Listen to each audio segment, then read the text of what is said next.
Direito e Saúde Pública. A dose certa para sua atualização a qualquer tempo e em qualquer lugar. Olá, eu sou Luciano Oliveira, promotor de justiça, coordenador do Centro de Apoio Operacional das Promotorias de Justiça de Defesa da Saúde, o CAU Saúde do Ministério Público de Minas Gerais. Eu sou Cristiane Antunha e este é o podcast Direito e Saúde Pública, a dose certa para sua atualização a qualquer tempo e em qualquer lugar. No episódio de hoje, vamos conversar sobre a reforma psiquiátrica e a garantia de direitos para as pessoas com transtornos mentais.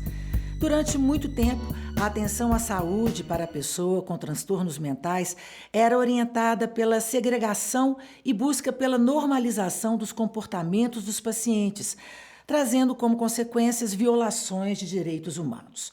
O movimento de reforma psiquiátrica, com revisão das práticas segregacionistas e manicomiais, teve como um de seus expoentes o italiano Franco Basaglia. Suas propostas influenciaram os profissionais de saúde brasileiros e inspiraram a revisão do modelo assistencial em nosso país. Para conversar sobre esse assunto, o nosso convidado é o Paulo Amarante, psiquiatra, professor e pesquisador da Fiocruz.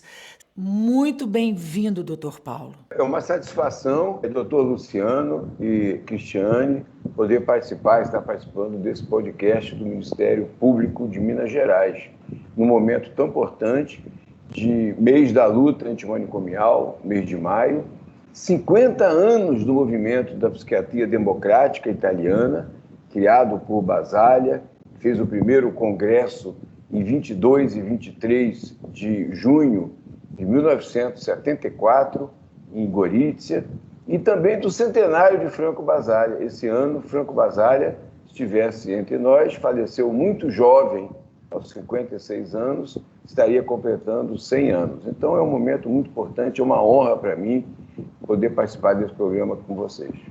Doutor Paulo, o senhor pode nos contar um pouco sobre sua trajetória na psiquiatria e na saúde pública? Sim, olha, eu sou capixaba. Apenas comecei a faculdade de medicina, eu fui fazer um estágio numa colônia de alienados.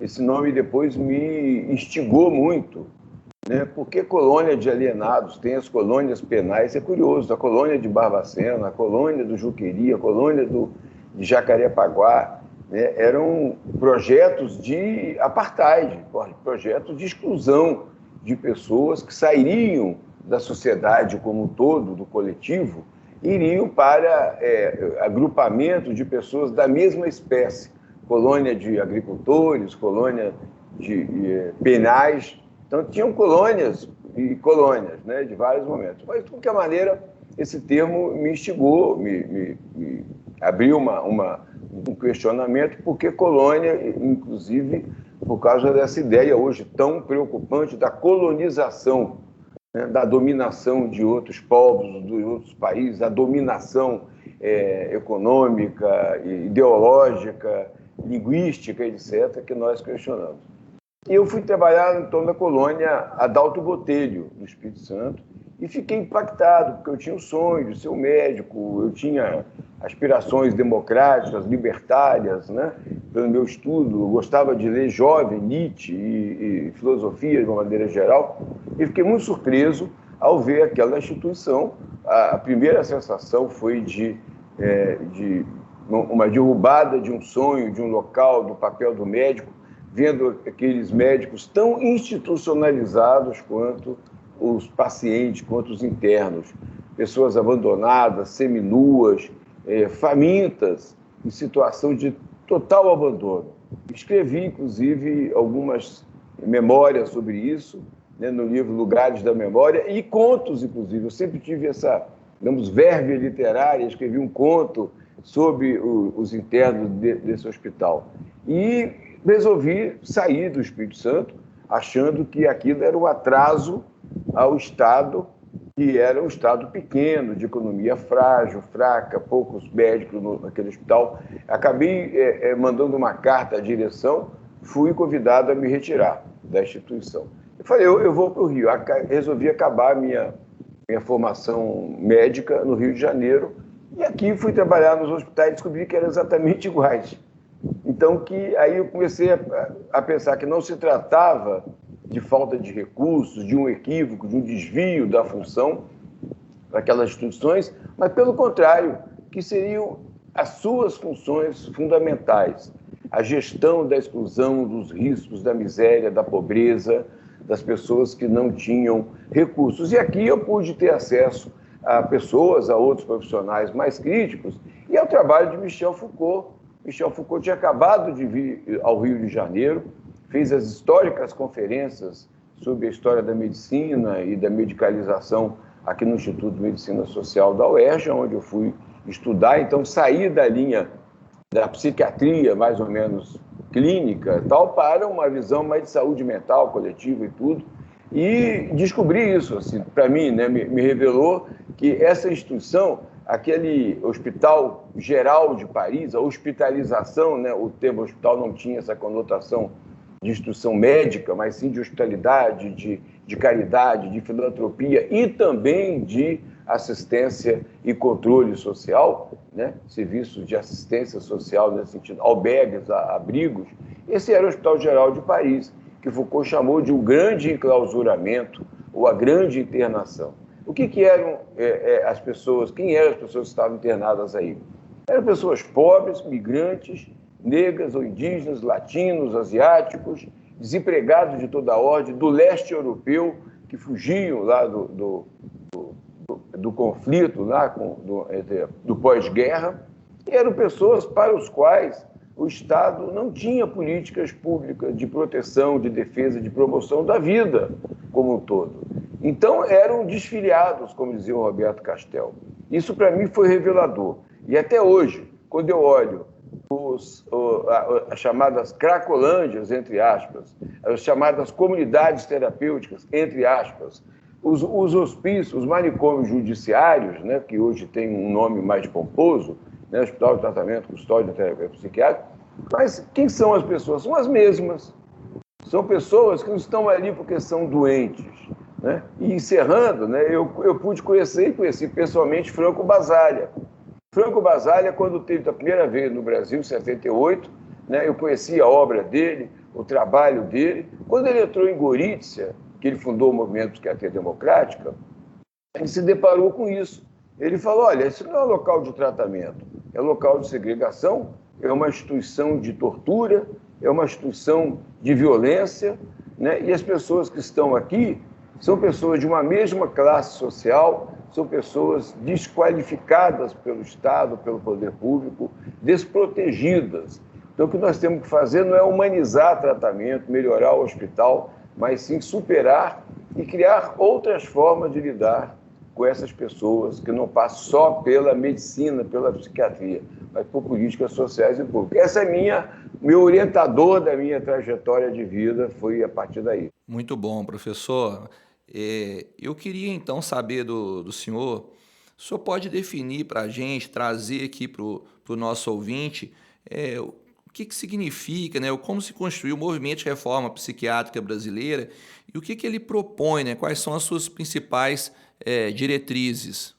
Primeiro, assim, eu queria só chamar a atenção que a gente discute muito esse conceito de reforma. Todo termo tem limitações, né? Uns falam em revolução, até porque tem revoluções não só políticas, econômicas, mas também epistemológicas, né? O clássico livro de Thomas Kuhn, que fala da estrutura das evoluções científicas. É uma reviravolta, né? É uma reviravolta que a gente quer fazer. Chamamos reforma adotando uma expressão internacional, que é usada na experiência italiana, na francesa, na inglesa, e etc., a espanhola e tudo mais. Mas é uma reforma estrutural, não é uma reforma só de serviço. Por isso a gente colocou a psiquiatria, não é da saúde mental. Porque saúde mental é um conceito, pode ser um estado de espírito, um estado subjetivo, estou bem de saúde mental, mas também é o campo da saúde mental das políticas públicas. A reforma psiquiátrica, a gente quis colocar em discussão o paradigma psiquiátrico. A ideia de loucura como desrazão, como incapacidade, como periculosidade, né? Aliás, tem um promotor público lá de Goiás, o Haroldo Caetano, escreveu um belíssimo livro chamado Loucos pela Liberdade, que ele debate o conceito de periculosidade demonstrando a falta de fundamentação tanto no campo jurídico quanto no campo psiquiátrico. Então é isso, a gente queria botar em discussão esse paradigma. A ideia é que em determinado momento se fala que a loucura, que o Pinel chamou de alienação, esse conceito é muito importante, ele foi apagado, mas ele está presente. Alienação mental, alienado, aquele que perdeu a razão, perdeu o discernimento, o juízo, não tem capacidade de diferenciar o falso do verdadeiro, etc. Portanto, ele perdendo a razão, ele perde a humanitude, ele se torna animal, besta, irracional, por isso é perigoso. As instituições são instituições de controle, de disciplina, de vigilância, de dominação, de controle dessas pessoas. É uma coisa equivocada. Então, nós queríamos botar em discussão o paradigma psiquiátrico que criou o campo no entorno da saúde mental. Esse foi o movimento fundamental. Então, fechar os manicômios, estrutura de violência, de segregação, de retirada da cidadania e da liberdade é fundamental. Mas, além disso, e não é só abrir CAPs. Por isso, assim, nós temos que criar condições de vida para sujeitos que são diversos. São pessoas diversas. Aliás, a natureza é diversa, a cultura é diversa, né? As culturas são diversas, as subjetividades, os pensamentos, a ideologia, as religiões, tudo é diverso. E a gente não suporta a diversidade quando se trata do comportamento. Diz, não, aquela pessoa é anormal, é fora do normal, ela é louca, ela é perigosa. Então, para essas pessoas, como eu disse, a partir lá da grande internação, são pessoas excluídas. Então, além de fechar os manicômios, são locais de violência, de segregação, né, de morte civil, o Lima Barreto escreveu um livro chamado Cemitério dos Vivos, nós temos que criar possibilidades de vida. E essas possibilidades passam por moradia. Por isso a importância de ter um projeto de moradia, não só para pessoas que saíram de manicômios, pessoas que saíram de prisões, para pessoas que estão vivendo em condições subhumanas de residência, de habitação, de saneamento. Isso inclui as pessoas que viveram em manicômios, que perderam vista da vida, que perderam relações sociais, famílias, etc. Nós temos que criar condições de trabalho. Por isso é fundamental não só oficina de trabalho, mas oportunidades alternativas de economia solidária, de criar trabalho efetivo, que produza dinheiro, que produza possibilidade de contratualidade, de cidadania, né? Ter dinheiro é importante para a cidadania e ter um trabalho, ser reconhecido como membro de uma cooperativa, de uma associação, de uma iniciativa, de uma empresa social, como os italianos usam, é cidadania, é direito, é ter reconhecimento. Temos que ter iniciativas culturais. Por isso que é importante o trabalho que fazemos com arte e cultura, que não é só entretenimento e nem só terapia. É produção de mediação de contratualidade. Então, eu falei com o Boal uma vez, Augusto Boal, essa história, aí ele falou, entendi, Paulo, entendi. O que vocês querem é mudar o mundo. Eu falei, é exatamente isso. O outro mundo é possível, a gente estava no meio do fórum. É isso, a gente vai mudando o mundo. A gente não consegue mudar o mundo de uma vez só, ninguém consegue. Nem o Musk, né, que está tentando aí. A gente muda aos poucos. As pessoas que estão no nosso entorno, na nossa vida, na nossa relação. E a gente se mudando, a gente muda o olhar sobre a sociedade, muda nossos objetivos, nossas práticas. Mas, digamos que academicamente, eu digo, nós não queremos só mudar o modelo assistencial psiquiátrico, humanizá-lo, transformar. Nós queremos transformar a relação da sociedade com a loucura, a diversidade, a vivência, a experiência psíquica de sofrimento. É isso que nós queremos. Então, é construir um outro lugar social para a loucura, não como lugar da desrazão, da incapacidade, da periculosidade, mas de vida, de produção, de diferença, de diversidade. Esse conceito de diversidade, desde a assinatura da Convenção da Unesco, da Diversidade Cultural, tem sido muito importante, porque ele é um argumento para a gente dizer nem tudo que é diferente é anormal. As coisas não são anormais porque são diferentes, elas são diversas, né? E existe diversidade sexual, de gênero, etc, etc. Doutor Paulo, e o SUS, ele incorpora as propostas do movimento de reforma psiquiátrica? Incorpora em parte, né? O SUS, infelizmente, o SUS não foi nunca investido como deveria. O SUS como todo. Você sabe que eu sou lá daquela geração que escreveu o SUS, né? Já falei isso, acho que o Luciano disse, que eu datilografei o documento do SUS para levar para Brasília, para a Câmara dos Deputados em outubro de 79. Foi tarefa minha datilografar e levar. E passamos por várias discussões com Sérgio Arouca, Ézio Cordeiro, Davi Capistrano, tanta gente, né? O SUS é uma proposta revolucionária de mudança do Estado. Ele não é uma reforma setorial, porque ele introduz a participação social, o controle social, a discussão de orçamento, de prioridades com a sociedade, criando critérios constitucionais de participação, de inclusão, através dos conselhos de saúde locais, municipais, estaduais, nacionais, através das conferências, através das audiências no Ministério Público, através de todo o trabalho junto, Ministério Público, Defensoria, Legislativa, etc, etc. Então, o SUS é revolucionário, mas desde a sua aprovação, em 88, na Constituição, ele nunca teve os devidos investimentos que deveria, financeiros e políticos. Nunca se constituiu um quadro profissional de saúde do SUS, igual como vocês, que são funcionários de Estado, né? O médico teria que ter um quadro de médico profissional de saúde do Estado, para implantar a saúde da família, para implantar a atenção psicossocial. Então, a primeira coisa, todas as instituições de saúde do SUS estão sendo terceirizadas há muitos anos. Os profissionais de saúde estão sendo terceirizados há muitos anos. Infelizmente, existe uma coisa assim que quando mesmo as pessoas oriundas do movimento social assumem cargos de gestão, elas perdem as bases sociais.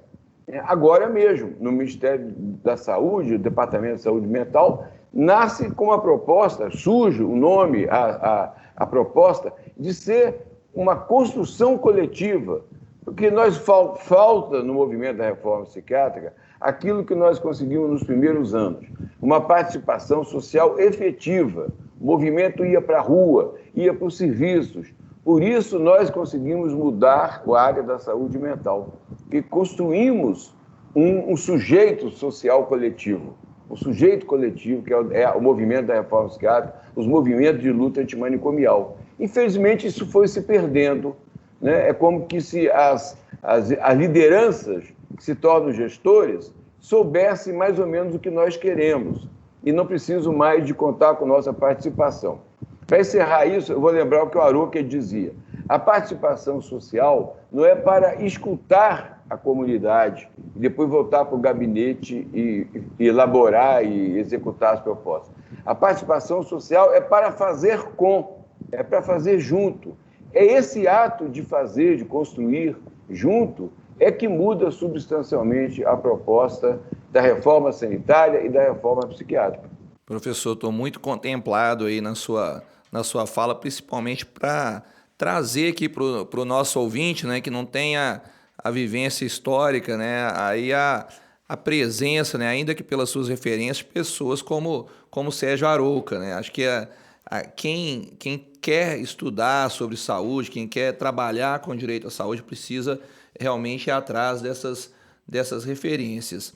Mas, ouvindo o senhor, eu queria saber, né, pela sua experiência, ao longo desses anos, o que o senhor entende que foram as principais conquistas para o cuidado das pessoas com transtornos mentais no nosso país e principalmente no SUS? Olha, nós tivemos muitas conquistas. Eu sou um protagonista desse movimento desde o início, e sou um defensor, né? Fiz dessa luta um projeto de vida, trabalhar na Fundação Oswaldo Cruz, num projeto público. Sou militante do movimento antimanicomial, sou fundador e presidente de honra da Associação Brasileira de Saúde Mental. Nível internacional, fundei a Rede Latino-Americana de Direitos Humanos. Sou professor honoris causa da Universidade Popular das Mães da Praça de Maio. Tem um monte aí, tudo meu é aí ligado ao projeto público, à política pública. Então, eu posso falar que eu posso criticar, entendeu? Eu posso criticar. Nós temos grandes avanços. Um avanço, certamente, no nível do modelo assistencial, é que nós fechamos quase 70 mil lugares de exclusão que eram chamados de leitos psiquiátricos ou, né, internação. Nós sabemos que existiam, inclusive, os leitos-chão, que eram pessoas que dormiam, não tinham cama, dividiam camas ou dormiam no chão, e não eram 2 ou 3, não eram centenas, eram milhares. Então, nós fechamos mais de 70, torno de 70 mil, não temos muito bem, com precisão, esses números. Isso é importante que tivéssemos, porque depois tivemos o impeachment da Dilma e por aí afora, a coisa se destrambelhou, nós perdemos um pouco o contato. Mas nós fechamos quase 70 mil desses locais. Locais de tortura, locais onde morreram pessoas como Sobral, o caso Damião Ximenes, em Juqueri, né, recentemente saiu um filme, um documentário chamado Juqueri, Lugar Fora do Mundo, terrível. Lugares como o hospital lá da FHEMIG de Barbacena, a colônia Juliano Moreira, nós fechamos. O Centro Psiquiátrico Pedro II, algumas centenas de hospitais privados e públicos pelo Brasil. E essas pessoas tiveram suas vidas ressuscitadas. Você pode dizer, ressuscitadas socialmente. Estavam ali abandonadas, esquecidas. Por outro lado, nós não só tiramos alguns milhares de pessoas dos manicômios. Ao fechar esses espaços de internação, nós impedimos que outras milhares entrassem e seguissem a mesma carreira de institucionalizado, de vítima de violência, de abandono, etc., etc. Né? Por outro lado, criamos uma rede insuficiente, por isso que eu falei que eu iria criticar, de centros de atenção psicossocial insuficiente quantitativa e qualitativamente. Deveriam ter mais investimentos, informação e mais recursos para sair de dentro do CAPS. Eu falo que CAPS bom é CAPS vazio, é CAPS que descobre a cidade. No dia do 18 de maio, ao invés de fazer festinha no CAPS, ele vai lá para a Praça da Liberdade, ele vai para Afonso Pena, ele vai para um outro evento na praça, aqui na rua, ele vai fazer teatro, aonde? Lá no Teatro Minas, ele vai lá no parque, ele vai jogar bola, arranja um campo de futebol. Então, esses recursos, né, de políticas também intersetoriais, com educação, com cultura, com o trabalho, né, foram insuficientes. Então, nós abrimos serviços, mas serviços fracos, poderiam ser muito mais bem investidos. Poucos centros de convivência, pouco trabalho de saúde da família, atenção à saúde mental na saúde da família, poucas estratégias de economia solidária. Isso é uma política de Estado, não só da saúde, mas do Ministério do Trabalho. O professor Paul Singer tinha iniciado um importantíssimo trabalho que foi desfeito, está sendo retomado.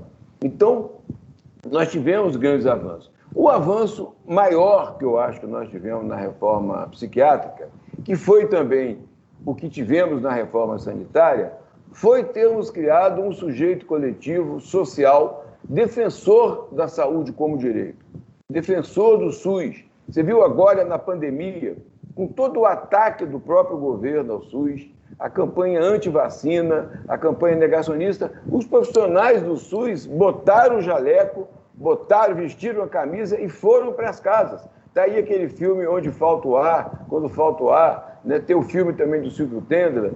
As pessoas vestiram a ideia. Nós conseguimos criar, apesar, né, de todos os governos, estou falando desde a aprovação do SUS, não terem investido no SUS como deveria, né? Os profissionais de saúde do SUS vestiram a camisa e transformaram as suas práticas sociais, as suas práticas políticas e de saúde, né? Incorporaram o SUS como um todo. Por isso, a importância que tem, nesse momento, de alguma forma, os gestores do governo voltarem a investir no quadro próprio da saúde, qualificando profissionais, contratando profissionais e não terceirizando. Já tem estados em que 97%, 95% dos trabalhadores são terceirizados, são ligados a empresas privadas que querem produtividade sem qualidade, que não permitem trabalho fora do consultório, que não querem saber trabalho de arte, de cultura, de economia solidária, não querem nada, porque para eles têm que prestar contas. E um modelo ainda que o Sérgio Aroca, como você lembrou também, a importância do Sérgio Aroca, Ele dizia que quando acabou o SUS foi extinto por um projeto de lei do Sérgio Aroca, né? Mas houve várias resistências. Ele diz, o INAMPS não morreu quando acabou o INAMPS, ele foi incorporado ao SUS. O INAMPS não só não morreu, como ele inampsizou o SUS.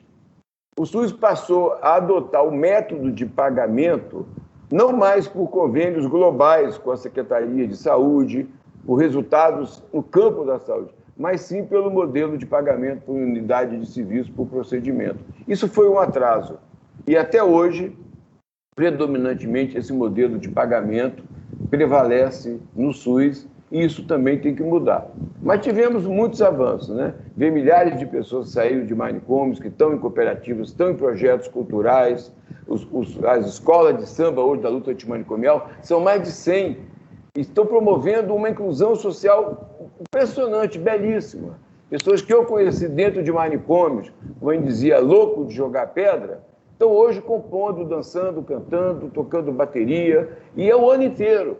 Importante lembrar que as escolas não saem só no carnaval, elas têm oficinas o ano inteiro de percussão, de elaboração de fantasia, de poesia, de construção, né, de práticas carnavalescas, né, que são práticas muito importantes na cultura brasileira.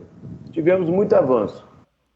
Doutor Paulo, o senhor falou então dos avanços, mas eu pergunto, existem ameaças ou riscos de retrocessos na política de atenção à saúde das pessoas com transtornos mentais? Quais seriam esses riscos, essas ameaças?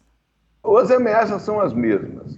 Há um setor privado ávido para fazer dinheiro em cima da doença, né? O doutor Carlos Gentili de Mello, que foi um colunista também da Folha de São Paulo, né, naquelas épocas, ele chamou de indústria da loucura.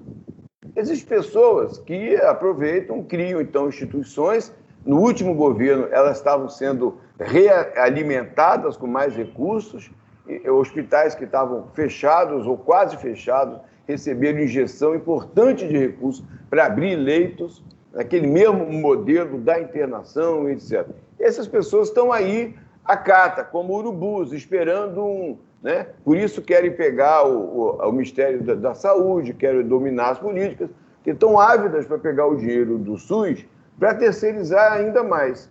Terceirizar empresas de prestação de serviço em saúde, de contratação e de prestação de serviços auxiliares. Os hospitais têm terceirização de mão de obra e de empresas para alimentação, para segurança, para manutenção de equipamento, para vigilância, etc, etc.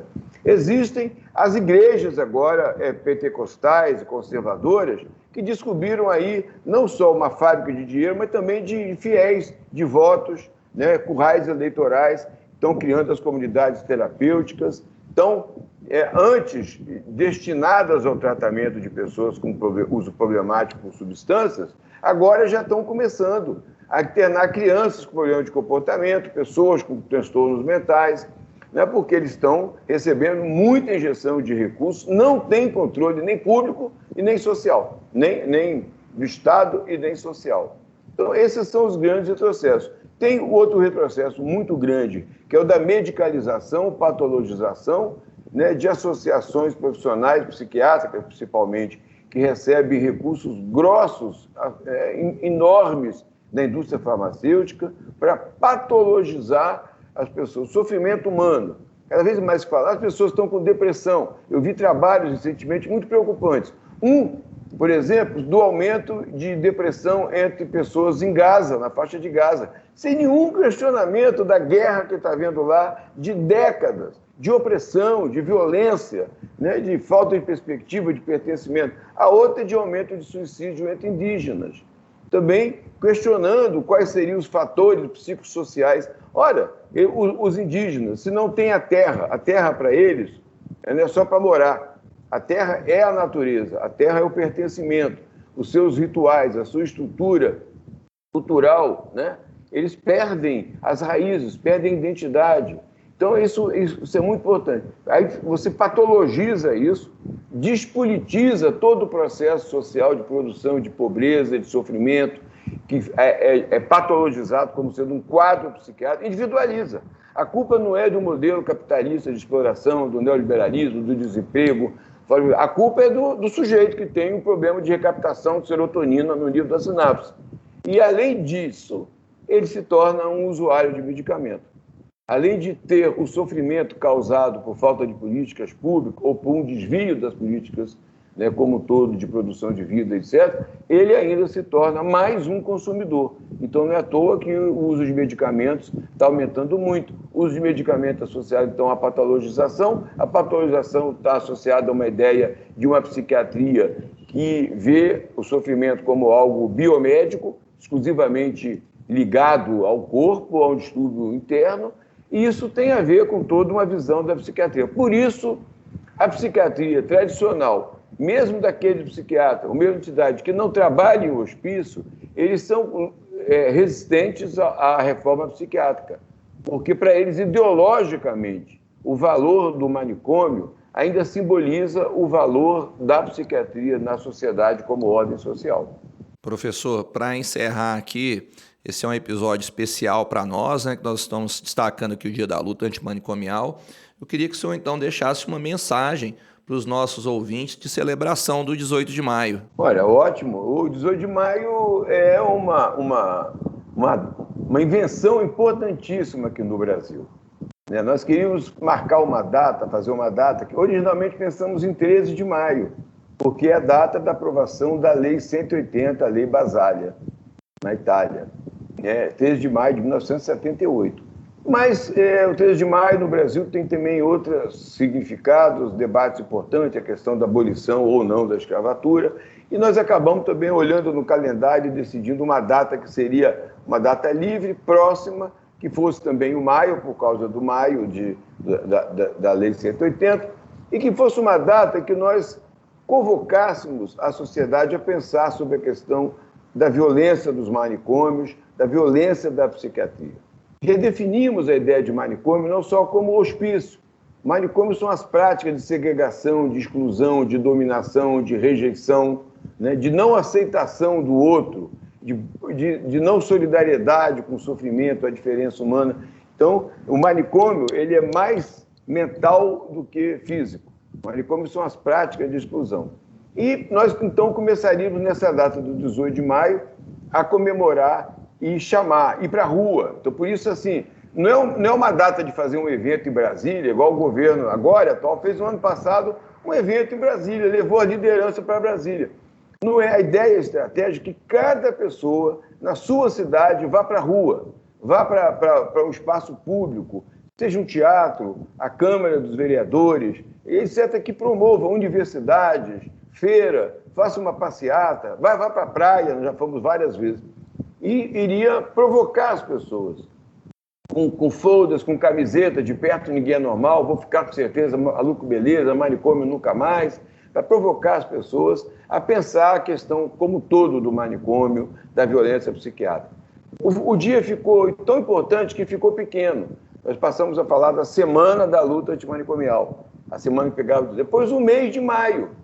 E agora, brincando, eu falei que já temos um semestre, né, e pensar no semestre, aí nos demos conta que o dia da luta antimanicomial é todo dia na prática, né, porque quando nós fazemos uma relação diferente, é isso que eu quero lembrar, né, quando nós escutamos aquela pessoa enquanto sujeito, não enquanto um paciente, o que ela fala não é um sintoma, é uma expressão de desejo, de cidadania, de direito, de participação social, nós estamos ouvindo os sujeitos e não as suas doenças. Essa é a verdadeira revolução do 18 de maio, da reforma, da luta antimanicomial. E isso a gente passou a fazer todos os dias, nos CAPs, nas cooperativas, nos centros, nos projetos culturais, né? No nosso dia a dia. Essas pessoas se tornaram, primeiro, usuários do SUS e agora são sujeitos. E, para encerrar, no mês passado a gente fez o lançamento em São Paulo do curso de formação cidadã cantante com coral cênico Cidadãos Cantantes. É um coral que originalmente chamava Coral Cênico de Saúde Mental Cidadãos Cantantes. Tiraram saúde mental, tiramos. É um coral cênico de pessoas que não são usuários de saúde mental, são cidadãos e cidadãs cantantes. Então, se transformaram São pessoas que cantam, e muito felizes por cantar, muito felizes por partilhar de um projeto. Estamos fazendo um projeto com eles na Fiocruz, em que eles vão incorporar para o seu repertório canções indígenas, vão fazer um estágio numa comunidade indígena, canções afrodescendentes nos quilombolas e canções no MST, dentro do processo de assentamento, né, das comunidades de assentamento, para ver como as músicas de colheita, as músicas de plantio, as músicas do dia a dia da comunidade, para incorporar isso. Isso muda essas pessoas e muda aqueles que assistem, né? Nos faz mudar o nosso olhar de como nós os vemos. É isso que é o Dia Antimanicomial. No episódio de hoje falamos sobre o movimento de reforma psiquiátrica, com as participações do professor Paulo Amarante, participação dele remota, diretamente do Rio de Janeiro, do promotor de justiça Luciano Oliveira e minha, Cristiane Antunya. Dr. Paulo Amarante, muito obrigada pela participação. Muito obrigado, Luciano e Cristiane. E parabéns pelo podcast, é uma iniciativa realmente muito importante. Fiquei muito honrado e feliz de poder ter participado com vocês. O roteiro desse episódio é de Luciano Oliveira, quem assina a direção é Eduardo Cury. O podcast Direito e Saúde Pública é uma produção do Ministério Público de Minas Gerais. E eu já convido você para o próximo episódio, dia 27 de maio, no Spotify. Você também pode escutar na Rádio MP. Até lá! Direito e Saúde Pública. A dose certa para sua atualização a qualquer tempo e em qualquer lugar.